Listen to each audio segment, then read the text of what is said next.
Alright, hello miscellaneous internet creatures. My name is Brian, aka the Blue Falcon, doing another video today, and this one is gonna be another shootout, just because I like doing them. Today's topic, Battle of the Budgets.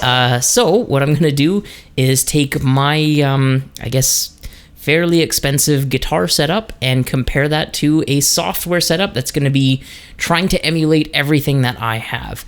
So, main thing is going to be sort of the Soldano SLO. I have the real deal, however, I'm aware it's not necessarily the most affordable amp in the world. Price tag on that is about $5,500 Canadian plus tax on that, so it's not cheap.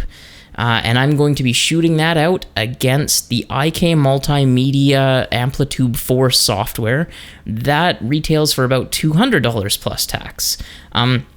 Now, not only that, I'm also going to be in the loop of my SLO running my handy-dandy Strymon Blue Sky Reverb for just a touch of ambience, just because that's the way I like my guitar sound, you know, just a little bit of something else in there, just so it's not completely dry. That's going to be running into a custom-loaded Marshall cabinet. Now, to make things as fair as possible, the speaker that I'm going to be miking up is the G12 T75 that I have in there. That is this sort of the standard, Marshall speaker cabinet speaker. So unless you're buying like a reissue or anything like that, that's probably going to be the speaker you're going to get in a standard Marshall 412 cabinet.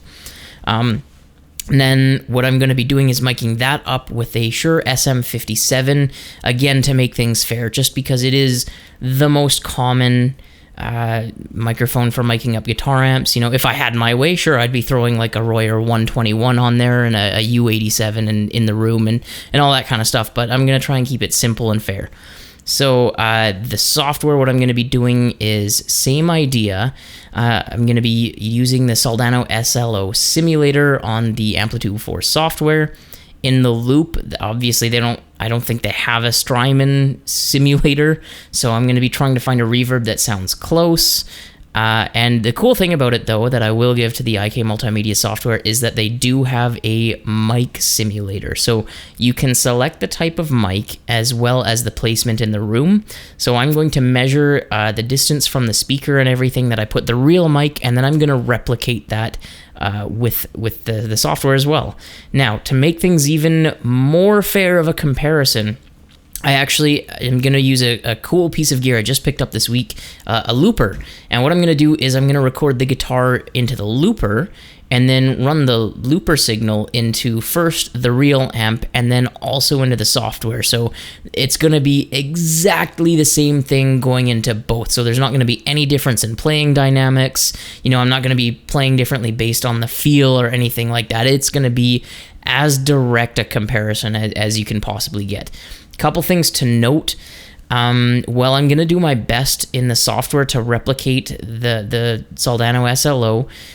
I do have some customizations to mine, so I am putting KT88s in the power section of it, so gives it a bit more sort of low-end girth, a bit of a different sound than I think stock. It comes with 6L6s. I'm pretty sure that the software, you can't emulate different power tubes or preamp tubes or anything like that, so I'm just going to do my best. But again, the point of this video is to show, is like 10 times the budget, 10 times the sound, is it really that much better? And what you can achieve using the software. Now, don't get me wrong, I think the software is awesome. I generally use it for my demos. It's great for reamping later down the line if you're just, trying to get something down. It's really cool, but at the end of the day, I do prefer the real deal. So let's see how that sounds. Now, the way I'm going to do it is first I'm going to have the real amp sound, and then I'm going to do the simulated sound. Then I'm going to attempt, because I did use a looper, so it should be exactly the same thing. I'm going to try to have it so that I have both playing at the same time, putting the real amp on the left side and the software on the right side. And so if you're wearing headphones, you can compare them at the same time, depending on which ear you're listening to. So that's going to be cool. And one last thing is I'm not going to be doing any post-processing to the sound of the signal. So What comes into the microphone from the real amp, I'm not changing that at all. I'm not going to add any EQs, any reverbs, any compression, anything. And same with the software. Like once it goes through the software, I'm not adding anything extra to it.